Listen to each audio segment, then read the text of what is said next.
Anthropological Theory, Feminist Anthropology.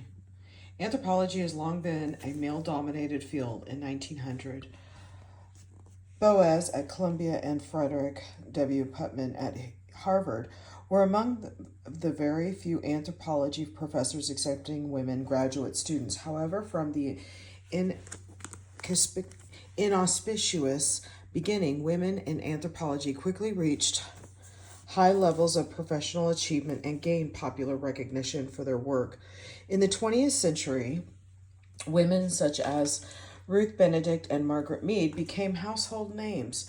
Many others, including Mary Douglas, Laura Bohannon, Sherry Ortner, Michelle Rosaldo, Peggy Reeves, Sandy, Louise Lamphere, Leela Abu Lugad, Marilyn Stratton, and Nancy Shepard Hughes are widely known to scholars outside of anthropology. Despite the achievements of women within anthropology, as Lamphere notes, even such seminal figures as Mead Benedict and Elsie Clues Parsons were marginalized, pigeonholed, and excluded from important aspects of the discipline. Until the mid 20th century, discussions of women in the anthropological literature were usually limited to introductory textbook chapters on marriage, family, and kinship. In the 1960s and 1970s, the situation began to change. In the United States, it is common, if somewhat contentious, to speak of feminism as a series of waves, an idea credited to Martha Weinman Lear. The first wave of feminism was the period beginning in the 19th century and ending with the achievement of certain aspects of legal equality, such as voting rights. The modern feminist movement in anthropology had its beginnings in the second wave of feminism that accompanied the social upheavals of the 1960s. The civil rights movement, anti-Vietnam War activism, and various consciousness-raising experiments by the early 1970s. Women anthropologists were documenting the discipline's neglect of women and questioning anthropological assumptions. They considered male-centered. They considered male-centered. They increasingly focused their research on recording women's lives and their roles in societies around the world. Virtually all studies of women of this era assumed that women played a subordinate role in almost every society. They attempted to analyze the situation using various theoretical perspectives. For example, Ernestine Friedel endeavored to explain the position of women from a materialistic perspective by focusing on women's subsistence roles, 1975. Nancy Chaudreau examined the issue of subordination from a psychological view, emphasizing the role of childhood socialization in the formation of sex roles.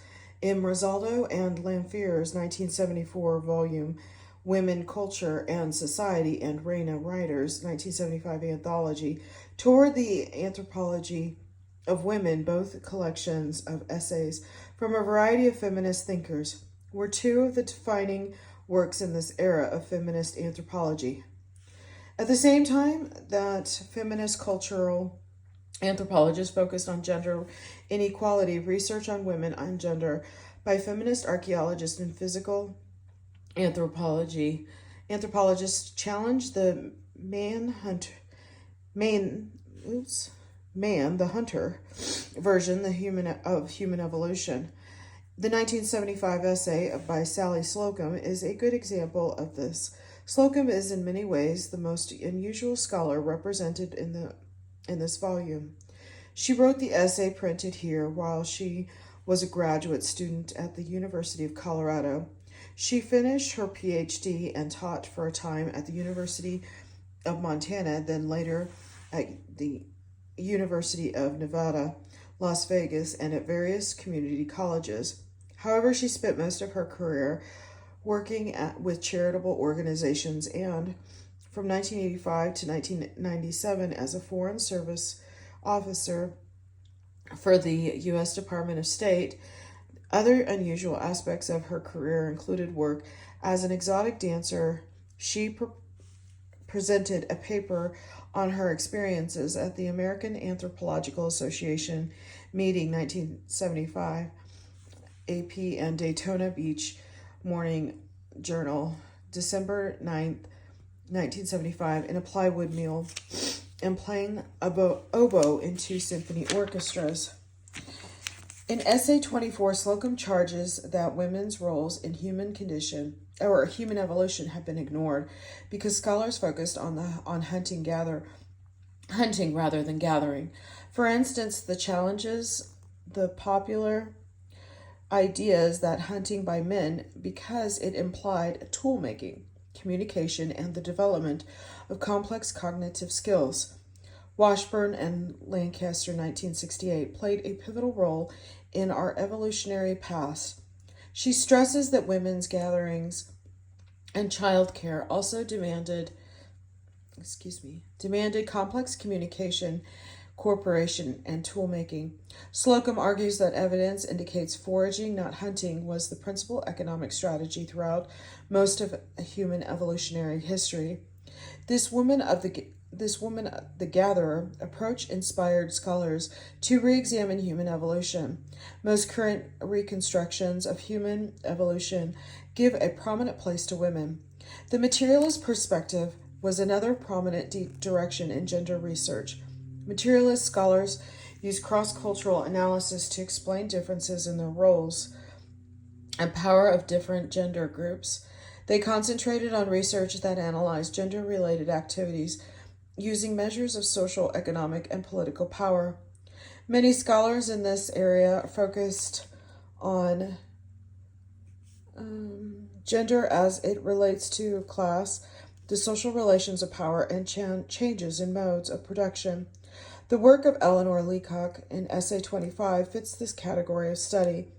Leacock was the daughter of the literary theorist Kenneth D. Burke. Burke, influenced by Karl Marx, developed a critical technique of analysis he called dramaticism. Burke wrote, "If action, then drama, but if drama, then conflict, and if conflict, then vitimage." His daughter absorbed lessons such as this.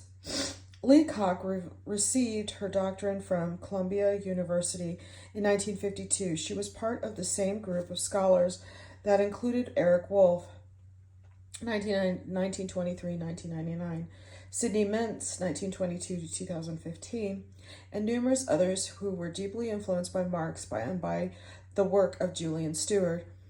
Because she was a political radical and a woman, Leacock struggled to get support as a graduate student, and it took her 11 years to get her first full-time teaching job. However, she was ultimately very successful, working first at Brooklyn Polytechnical Institute, and then from 1972 until her death, chairing the anthropology department at the City University of New York. There she worked particularly with her colleague June Nash to revitalize Marxist anthropology. Leacock published 10 books and 81 articles and became one of the foremost interpreters of Marx of her generation. She was particularly remembered for her 1972 edition of Origin of the Family, Private Property, and the State of Frederick Engels. The essay selected for this volume first appeared in 1983.